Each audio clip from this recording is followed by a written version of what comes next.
Good morning students, welcome back to Rajmata Vidya Vihar online class. Today we are going to start our workbook solution in English standard 4th. In last lecture we have completed workbook solution up to page number 9. Now today lesson unit 1 lesson 1 Neha's alarm clock. Now we will see today page number 10. Here is a given poem clock tick clock tick. अब first we read this poem, understand about the clock. यहाँ पे पूरा clock के बारे में दिया हुआ है। First we understand about the clock and write down the question answer given below. Okay, now first we see the poem. Clock tick it's 6:30 in the morning. Have to brush my teeth, have to go through bath, have to get ready for school. First you see in the clock given near first stanza. तो clock में time क्या हुआ है 6:30 और यहाँ पे लिखा हुआ है पोएम की स्टैंजा में 6:30 in the morning means clock का अलार्म क्लॉक जो है वो 6:30 पे बना के रखा हुआ है अलार्म, तो 6:30 पे वो बजने स्टार्ट हो जाता है। तो 6:30 पे क्लॉक टिक स्टार्ट हो जाती है। फिर उसके बाद मैं उठ जाता हूँ, मीन्स जो पोइट है वो ऐसा बोल रहा है, इसमें पोइट का नेम नहीं है। वो पोइट जो है वो बोलता है मैं उठ जाता हूँ। Have to brush my teeth, सबसे पहले ब्रश टीथ को ब्रश करते हैं। Have to go through bath, उसके बाद बात भी कर लेते हैं। Have to get ready for school, और स्कूल के लिए रेडी हो जाते हैं। हमको भी 7 o'clock को आना होता है तो हम जल्दी उठ के और रेडी हो जाते हैं ना, तो उसी तरह से पोइट भी वही बोल रहा है कि मैं सुबह में जैसे ही अलार्म क्लॉक बजती है मैं रेडी हो जाता हूँ। उसके बाद सेकेंड स्टैंजा है clock tick it's 7 in the morning. Have to go to the kitchen, have to eat my breakfast, then have the food fill me everywhere. अब इसमें देखो सेकेंड स्टैंजा के सामने जो क्लॉक है 7 o'clock, कितना बजा है उसमें 7 o'clock। अब 7 o'clock को क्या बोलता है पोइट, क्या करता बोलता है कि 6:30 को वो नींद में से उठ जाता है। उसके बाद 7 o'clock तक वो रेडी हो जाते हैं, जो एक्स्ट्रा एक्टिविटीज़ होती हैं, ब्रश किया, उसके बाद बात किया, रेडी हुए, स्कूल यूनिफॉर्म वेयर की, तो 7 o'clock हो जाते हैं। हाफ एन आवर तो नॉर्मली होता ही है, तो हाफ एन आवर में वो रेडी हो जाता है। अब उसके बाद क्लॉक में कितना टाइम हो जाता है 7 o'clock, और 7 o'clock को वो क्या करता है किचन में जाता है। उसके बाद उसका अपना ब्रेकफास्ट खाता है, ब्रेकफास्ट रेडी करके रखती है मम्मी, फिर किचन में जाके ब्रेकफास्ट खा लेता है 7 o'clock को। हैव द फूड फिल मी एवरीवेन, और जो सुबह में नाश्ता करता है वो क्या बोल रहा है, वो नाश्ता मुझे पूरे दिन की एनर्जी देता है जब तक मैं स्कूल में रहूँ तब तक। अब उसके बाद कौन सा टाइम आया थर्ड स्टेंजा में, clock tick it's 4 in the afternoon. Have to do my homework, have to go to play in the garden, have me to relax after the whole day's hard work. अब उसके बाद कौन सा है third number के stanza के सामने clock में 4 o'clock हुए। अब मॉर्निंग के 7 o'clock के बाद डायरेक्टली 4 o'clock हो गए, क्यों? क्योंकि स्कूल में जाने के बाद स्कूल की एक्टिविटीज़ होती है, जो लेक्चर होगा वही रीड करेंगे हम, वही पढ़ेंगे। उसके बाद घर आएंगे, घर आने के बाद यूनिफॉर्म चेंज करेंगे, लंच करेंगे, इतना एक्टिविटी तो नॉर्मली सबकी होती है। उसके बाद की एक्टिविटी क्या है, तो 4 o'clock तक हो जाते हैं। अब उसके 4 o'clock आफ्टर की जो एक्टिविटी है वो इसमें यहाँ पे बताई है। Clock tick it's 4 in the afternoon means दोपहर के 4 बज जाते हैं। Have to do my homework, मेरा होमवर्क करते करते 4 बज जाते हैं। उसके बाद क्या करता है, होमवर्क कर लेता है। उसके बाद गार्डन में प्ले करने के लिए जाते हैं। Have me to relax after, अब प्ले कर लिया, उसके बाद घर वापस आए, घर वापस आने के बाद रिलैक्स करते हैं, थोड़ी देर आराम करते हैं। कि the whole day's hard work, पूरे दिन का हार्ड वर्क हो गया ना, क्योंकि प्ले करने जाते हैं उस टाइम दौड़ दाम बहुत ज़्यादा खेलते हैं, फिर थक जाते हैं, और सुबह की एक्टिविटी से चालू होती है, रिलैक्स नहीं मिलता है। तो फिर उसके बाद क्या, जब गार्डन से वापस आते हैं उस टाइम पे हम रिलैक्स करते हैं। पूरे दिन का जो हार्ड वर्क हो गया ना उसके लिए हम रिलैक्स करते हैं। अब फोर्थ स्टेंजा है clock tick it's 9 in the evening. अब इवनिंग हो गई, नाइट हो गई, 9 o'clock बज गए। Have to settle my bed like a sir, have to burden of the day off, have me win my good night sleep. अब 9 o'clock जब बजते हैं तब क्या जाते हैं, मैं अपने बेडरूम में जाते हैं और वहाँ पे अपना बेड साफ़ करते हैं। उसके बाद वहाँ पे पूरे दिन की जो थकान होती है, पूरे दिन का जो बर्डन होता है वो ऑफ करके और अपनी गुड नाइट वाली स्लीप में खो जाते हैं, अपने ड्रीम्स में खो जाते हैं। तो क्लॉक में भी 9 o'clock दिखाया हुआ है। मीन्स 9 o'clock की पूरे दिन की शेड्यूल जो है वो ख़त्म हो जाता है और 9 o'clock को हम स्लीपिंग के लिए चले जाते हैं। ओके, तो ये हो गया हमारी यहाँ पे पोएम कंप्लीट। अब यहाँ पे हम देखते हैं इसके क्वेश्चन आंसर। जो पोएम दी है और उसके क्वेश्चन आंसर दिए हैं तो उसको बोलते हैं कॉम्प्रीहेंसन। क्या बोलते हैं? कॉम्प्रीहेंसन। और लैंग्वेज में इंग्लिश हो, गुजराती हो, हिंदी हो, सभी में कॉम्प्रीहेंसन एग्ज़ाम में आता ही है। एक पैराग्राफ दिया होगा या तो एक पोएम दी होगी, उसके नीचे 2-4 क्वेश्चन उसके रिलेटेड होते हैं। ऐसा क्यों होता है? क्योंकि जैसे हमारी वोकेबुलरी है, हम क्वेश्चन पूरा लेसन, पूरा जो पैराग्राफ दिया है वो हम अच्छी तरह से समझ पा रहे हैं कि नहीं पा रहे हैं, उसमें से हम क्वेश्चन के आंसर खुद आइडेंटिफाई करके लिख सकते हैं कि नहीं, उसके लिए ये कॉम्प्रीहेंसन कंपलसरी है और सभी लैंग्वेज में होता है ये। चलो अभी देखते हैं क्वेश्चन नंबर 1 क्या है। What does the child do when it is 6:30 in the morning? 6:30 होता है तब चाइल्ड क्या करता है? Now see the answer. The child brushes his teeth, goes for bath and gets ready for school. तो ये 3 एक्टिविटी है जो 6:30 को करता है। सबसे पहले the child brushes his teeth, goes for bath and gets ready for school. Okay, चलो अब नेक्स्ट सेकंड क्वेश्चन है। When does the child have breakfast?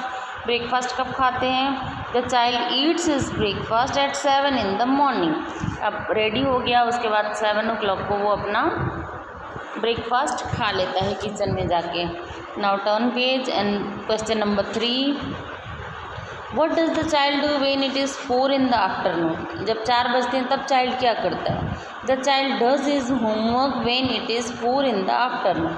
4 बजते हैं पहले वो होमवर्क करता है, उसके बाद वो गार्डन में प्ले करने जाता है। पर यहाँ पे बड़ा नहीं बनाया है, छोटा सा आंसर लिखा है जिससे आपको इजीली लर्न हो पाए। तो सबसे पहले वो होमवर्क करता है। Now number 4। When does the child go to sleep? The child goes to sleep at 9 in the evening. 9 o'clock को इवनिंग यानी नाइट में या इवनिंग में बोलो कि वो सोने के लिए चला जाता है। उसके बाद यहाँ पे आपके वर्कबुक में जो क्वेश्चंस हैं वो आपके बेस पे हैं, आप क्या करते हो। तो इंडिविजुअली स्टूडेंट से ये क्वेश्चन पूछे हुए हैं, तो इंडिविजुअली क्वेश्चन, अभी तो ऑनलाइन क्लास चल रही है, इंडिविजुअली पर्सनली टॉक नहीं हो पा रहा है, इसके लिए आप क्या करते हो इसमें वो लिखना है, इसलिए मैंने यहाँ पे ओमिट किया हुआ है। जब स्टूडेंट स्कूल में मिलेंगे तब उनसे पूछ के उनकी एक्टिविटी इसमें लिखवानी होगी। When do you get up in the morning? Morning में कब उठते हो? आपकी अपनी एक्टिविटी के आंसर लिखने हैं इसमें। What are the 3 activities that you do in the morning? कौन सी 3 एक्टिविटीज़ है? जैसे ये पोएट कर रहा था, ये चाइल्ड कर रहा था कि मॉर्निंग में ब्रश करेंगे, उसके बाद बात करेंगे, उसके बाद स्कूल के लिए रेडी हो जाएंगे। नाउ थर्ड नंबर है what are the 3 activities that you do in the afternoon? Afternoon में कौन सी 3 एक्टिविटीज़ होती हैं? कम बैक फ्रॉम स्कूल, उसके बाद होता है टेक अवर लंच, उसके बाद क्या होता है कि डू अवर होमवर्क और टेक सम रिलैक्स। ये एक्टिविटीज़ होती है आफ्टरनून की। Then after what are the 3 activities that you do in the evening? Evening में कौन सी होती है? Play in the garden, have some breakfast और high tea and complete homework और टेक सम रिलैक्स। दोनों में से जो आप करते हो उसके बारे में लिखना है। कुछ ना कुछ तो एक्टिविटी होती है ना। अगर आपने होमवर्क नून में कर दिया तो शाम को प्ले करने जाएंगे, प्ले करके आएंगे, थक जाएंगे तो नाश्ता खा के थोड़ी देर रिलैक्स करेंगे। अगर हमने दोपहर में होमवर्क नहीं किया है तो इवनिंग में होमवर्क करेंगे। वो इंडिविजुअली क्वेश्चंस के आंसर है, इसीलिए मैंने यहाँ पे आंसर नहीं लिखे हैं। Now number 5 when do you go to sleep? अब हर किसी का टाइम अलग होता है, इसमें 9 o'clock दिया हुआ है, तो कोई 9 o'clock को सोते हैं, कोई 10 o'clock को, किसी को 11 o'clock भी हो जाते हैं। बिज़नेस ऐसा होता है, पापा घर पे देर से आते हैं तो वो लोग देर से भी सोते हैं। तो ये क्वेश्चन आपके बेस पे है, इसके लिए मैंने यहाँ पे ओमिट लिखा हुआ है। नाउ नंबर 10 है written 10 sentences on my day. My day it is a combo. 10 sentences आपको लिखने हैं। माई डे आपका पूरा दिन कैसे निकलता है उसके बेस पे। Now let us see our combo. Number 1 point, now you are in 4th standard, so I am giving you compo point wise 1 2 3. When you will come in 5th standard, that time you will write compo in paragraph wise. Paragraph में कैसे होते हैं, paragraph दिए होते हैं, उस तरह से हमको कॉम्पो लिखना पड़ेगा 5th में। तो अभी से हम पॉइंट्स की प्रैक्टिस करेंगे तो पैराग्राफ फिर अपने आप बनाने हमको आ जाएंगे। ओके, चलो number 1 every morning at 6 in the morning I get up. मतलब सब उठते कितने बजे है मॉर्निंग में? 6 o'clock को। Number 2 first of all I wash myself, brush my teeth and get ready for school. ये 3 एक्टिविटी मॉर्निंग की हो गई। At 7 o'clock I go to school, 7 o'clock को हम स्कूल जाते हैं। Now turn page.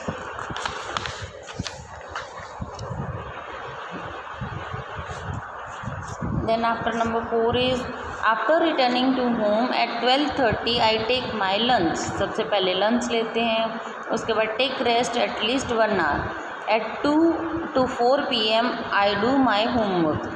अब 2 to 4 के बीच में होमवर्क करते हैं। Now number 6 at 4 PM I go to play with my friends. 4 PM जैसे होमवर्क ख़त्म होता है और 4 PM फिक्स मैं खेलने के लिए चला ही जाता हूँ। Now number 7 at 6 PM I come back to home and get fresh and have my dinner. अब 6 o'clock को घर आते हैं, थोड़ी देर रेस्ट करते होंगे, खाना रेडी होता है, 7 बजे के आसपास खाना खा लेते हैं। फिर after dinner I watch TV for some time, थोड़ी देर TV भी देख लेते हैं ना। At 9 PM I go to bed, 9 PM को मैं सोने के लिए चला जाता हूँ। तो ये हो गया हमारा कॉम्पो। शॉर्ट पॉइंट्स लिखें जैसे आपको इजीली लर्न हो पाए। Okay, now next question is draw और paste pictures of different kinds of clock. Different kinds of clock आपको या तो सर्च करना है, उसमें आपको डिफरेंट टाइप्स के क्लॉक्स दिखते हैं, वो उसमें देख के और आपको यहाँ पे ड्रॉ करना है। ओके, मैंने यहाँ पे ड्राइंग करके आपको बताया हुआ नहीं है, लेकिन आपको ड्रॉ करना है इसमें। या तो फिर आपको स्टिकर्स मिलते हैं, या तो आपके पास प्रिंटर है तो प्रिंट निकाल के आप इसमें स्टिक कर सकते हो। Okay, now next page. अब इसमें फर्स्ट मैं आपको बता दूं कि क्लॉक्स हैं कौन से। सनडायल कैसा होता है कि जैसे कहीं देखा होगा बड़ा सा गार्डन होता है, उसमें जो 2 हैंड्स होते हैं ना वो लगी हुई नहीं होती, एक ही बड़ी सी हैंड होती है, राउंड क्लॉक होता है। और जैसे जैसे सन चेंज होता है, सन की डायरेक्शन चेंज होती है, वैसे वैसे वो आर की जो हैंड है उसकी डायरेक्शन चेंज होती है। तो हमको टाइम का पता पड़ता है कि अभी 12 हुए होंगे क्योंकि सन ऊपर आ गया। फिर जैसे जैसे सन नीचे जाएगा वैसे वैसे वो हैंड थोड़ा थोड़ा चेंज होने लगता। उसके बाद है आवर ग्लास। आवर ग्लास कैसा होता है कि आपने देखा होगा कि कांच का बोतल के जैसा होता है, उसमें मिट्टी भरी होती है, फिर उसको ऐसे उल्टाते तो वो मिट्टी नीचे की साइड जाती है, फिर उसको ऐसे उल्टा के रखते तो वो मिट्टी वापस नीचे की साइड, रेत भरी होती है उसमें, वो नीचे की साइड आती है। तो वो आवर ग्लास उसको क्यों बोलते हैं, क्योंकि वो 1 hour में पूरा सेट किया होता है, जो उसमें सैंड भरी होती है वो सैंड नीचे आ जाती है। तो जैसे ही सैंड नीचे आके ख़त्म हो यानी 1 hour कंप्लीट हुआ ऐसा गिना जाता है, तो उसको आवर ग्लास बोलते हैं। उसके बाद कुकू क्लॉक। कुकू क्लॉक यानी एक कुकू के शेप में क्लॉक होता है और अलार्म जब बजती है तो उसमें कुकू का साउंड आता है। 1 hour कंप्लीट होता है तो कुकू का साउंड आता है उसमें, तो वो cuckoo clock. Then pendulum clock. Pendulum clock किसको बोलते हैं, बड़ा सा टावर होता है, यहाँ घर पे भी होते थे पहले तो, अभी तो डिजिटल क्लॉक्स आ गए तो इसीलिए पेंडुलम क्लॉक बहुत कम दिखते हैं। लेकिन अब कहीं टावर पे चले जाओगे तो टावर पे, सिटी के बीच में टावर होता है, टावर पे बड़ा सा क्लॉक लगा होता है और नीचे उसका पेंडुलम लटकता है। तो जैसे ही 1 hour कंप्लीट होता है तो उसमें 1 ऐसे साउंड आता है, तो वो पेंडुलम क्लॉक। उसके बाद अलार्म क्लॉक। अलार्म क्लॉक तो अभी भी मोस्ट ऑफ सबके घर में होगा और हमने ये लेसन भी पूरा अलार्म क्लॉक के बेस पे रीड किया है और आपने पिक्चर्स में भी देखा है इसमें कि अलार्म क्लॉक कैसा होता है। Then wrist watch. Wrist watch तो आप भी पहनते हैं, अभी तो बड़े हो गए, 4th में आ गए तो मम्मी लेके दी होगी कभी बर्थडे की गिफ्ट में, कभी कहीं, तो रिस्ट वॉच हम पहनते हैं वो। ओके, तो ये हो गए हमारे क्लॉक्स, किस तरह से आपको ड्रॉ करने हैं, आपकी एक्टिविटी है ये। नाउ नेक्स्ट क्वेश्चन नंबर 12 और लास्ट पेज नंबर 13। इसमें क्लॉक्स के बारे में हमको देखना है। क्लॉक्स यहाँ पे दिए हुए हैं, उसका टाइम हमको नीचे राइट करना है। Now first one example is given. इसमें एग्जाम्पल में क्या दिया हुआ है, देखो 7 o'clock पे आवर एंड है एंड मिनट एंड है 6 o'clock पे। 7 और 8 के बीच में, मीन 7 से थोड़ा सा आगे चलेगी, यानी 7 o'clock तो कंप्लीट हो गए हैं और दूसरे 30 मिनट्स एक्स्ट्रा हो गए, यानी हाफ पास्ट। जब भी आधा घंटा होता है, हम आधा हिंदी में बोलते हैं, उसको बोलते हैं इंग्लिश में हाफ। तो हाफ एन आवर कंप्लीट हुआ, पर कितने बज के, तो 7 बज के, तो उसको इंग्लिश में कैसे बोलेंगे, इट्स हाफ पास्ट 7। पास्ट मतलब हो के आगे निकल गए हम, तो पास्ट 7, तो इट्स हाफ पास्ट 7। ये हो गया एग्जाम्पल वाला क्लॉक। ना नंबर 1 में है, आप देख सकते हो कि आर हैंड है वो 8 o'clock पे है, 8 नंबर पे है, एंड जो मिनट हैंड है दैट इज़ एट 12। अब 8 एंड 12 मीन्स कंप्लीट 8 o'clock हुए हैं, तो टाइम लिखेंगे इट्स 8 o'clock। ओके, ना number second is it is. जब भी हम 15 मिनट्स कंप्लीट होते हैं ना तो उसको बोलते हैं क्वार्टर। 15 यानी जैसे एक रोटी गोल है पूरी, उसके 4 पीसेस किए, 4 पीसेस किए, तो जो एक पीस होता है उसको क्वार्टर बोलते हैं, क्वार्टर। आपने फ्रैक्शन में मैथ्स में रीड किया होगा 1 क्वार्टर 3/4, 3/4 यानी 3 क्वार्टर। तो इसमें 1 क्वार्टर जब 3 पे मिनट हैंड आती है तो उसको एक क्वार्टर कंप्लीट हुआ वो बोलेंगे। तो कंप्लीट हो गया यानी पास्ट आएगा, तो इट्स क्वार्टर पास्ट 6 तो बज गए थे और क्वार्टर एक और एक्स्ट्रा हो गया, तो it's quarter past 6। Now next है थर्ड नंबर क्लॉक। इसमें क्या है 4 तो बज ही गए हैं, उसके एक्स्ट्रा में 4 पे मिनट हैंड भी आ गई है, यानी मिनट हैंड 4 पे आ गई यानी 20 मिनट्स पास्ट हो गए, तो उसको लिखेंगे इट्स 20 मिनट्स पास्ट 4। ईजीली अगर आपको कितने मिनट्स पास्ट हुए वो आपको काउंट करना हो तो कितने 4 नंबर पे है तो 4 को 5 से मल्टी करना है, 4 5 जा 20। तो ये आप तो अच्छे से मैथ्स में सीख चुके हो, लेकिन फिर भी मैं आपको इजीली मेथड से बता रही हूँ कि किस तरह से मिनट्स काउंट करने हैं। अब 4 पे आ गया तो 4 5 जा 20, और हमने मल्टी 5 से क्यों किया, क्योंकि 12 और 1 ये जो एक नंबर के बीच में छोटी छोटी 5 लाइन्स होती है, 5 लाइन्स यानी इन दोनों के नंबर के बीच में 5 मिनट्स होते हैं। उसके बाद 1 और 2 के बीच में 5 मिनट्स, 2 और 3 के बीच में 5 मिनट्स, 3 और 4 के बीच में 5 मिनट्स, यानी जो मिनट हैंड है 12 से लेके 4 तक आई, इस बीच में उसने 20 मिनट्स क्रॉस किए, तो इसको बोलेंगे it's 20 minutes past 4। Now number 4 clock. इसमें है क्वार्टर अभी बाकी है होने में, 3 क्वार्टर उसने कंप्लीट कर दिए, तब 3 बजने में 1 क्वार्टर अभी बाकी है। देखो 3 पे आने वाली है, अभी तक प्रॉपरली 3 पे आई नहीं है, और जो मिनट हैंड है वो 9 पे कम्प्लीटली आ चुकी है, तो इसको बोलेंगे 1 क्वार्टर 3 बजने में बाकी है। जब ये मिनट हैंड 9 से लेकर 12 तक चली जाएगी उसके बाद ये कंप्लीट 3 o'clock होंगे, तो 3 o'clock अभी हुए नहीं है। जब मिनट्स होने बाकी हो तो अब हम बोलेंगे 2। पास्ट और 2 का डिफरेंस आपको याद रखना है, तो अब इसमें आंसर क्या बोलेंगे, इट्स क्वार्टर 2 3। क्वार्टर पास्ट 3 नहीं बोल सकते, इसको क्वार्टर 2 3 बोलेंगे। क्वार्टर 2 3 का मतलब क्या हुआ कि अभी 15 मिनट होने में बाकी हैं, और 15 मिनट्स अगर पास्ट हो गए तो क्वार्टर पास्ट बोलते हैं। अब इसमें क्वार्टर पास्ट नहीं बोलेंगे, quarter 2 3। Okay, now number 5 clock. 5 clock में you can see here hour hand is at 1 and minute hand is at 2 number. 2 number means 5 and 5, 10 minutes past हो गए, means it's 10 minutes past 1. Okay, now next clock 6 number you can see here minute hand is at 10 and hour hand it is at 12। तो 12 बजने में अभी 10 minute बाकी है, अभी पूरे अपने इतने राउंड घूम के मिनट्स काउंट करें, इससे तो हम इजीली देख सकते हैं कि 10 मिनट्स 12 o'clock होने में बाकी हैं। 10 मिनट्स कैसे बाकी है, तो 10 से 11 तक के 5 मिनट्स और 11 से 12 तक के 5 मिनट्स। उसके बाद जो मिनट एंड है वो 12 पे आ जाएगी, यानी 12 o'clock कंप्लीट हो जाएंगे। तो अभी कंप्लीट होने में कितने मिनट्स बाकी रहे, 10 मिनट्स। तो इसको लिखेंगे कैसे, इट्स 10 मिनट्स टू 12 बजने में 10 मिनट्स बाकी हैं। चलो clock number 7। Now here you can C 11 o'clock complete है, उसके बाद जो मिनट हैंड है इज़ एट 7 पे है, मीन्स कितने मिनट्स हो गए, 7 5 जा 35, तो 35 मिनट्स पास्ट हो गए, तो इट्स 35 मिनट्स पास्ट 11 बज के 35 मिनट्स एक्स्ट्रा हो गए, तो it's 35 minutes past 11। Okay, now number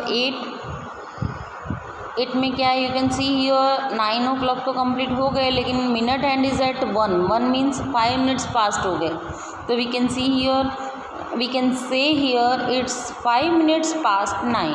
okay, 9 बज के 5 minutes. Now 9 number clock you can see here the 3 o'clock complete है, उसके बाद 15 मिनट्स 1 क्वार्टर एक्स्ट्रा हो गया।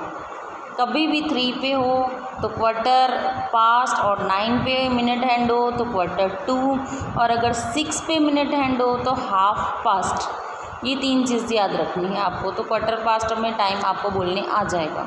तो इसमें क्या लिखेंगे, it's quarter past 3। Okay, now here we have completed our lesson 1, complete whole unit 1 in workbook we have completed. Now we will start soon again workbook solution unit 2. Okay, till then bye bye.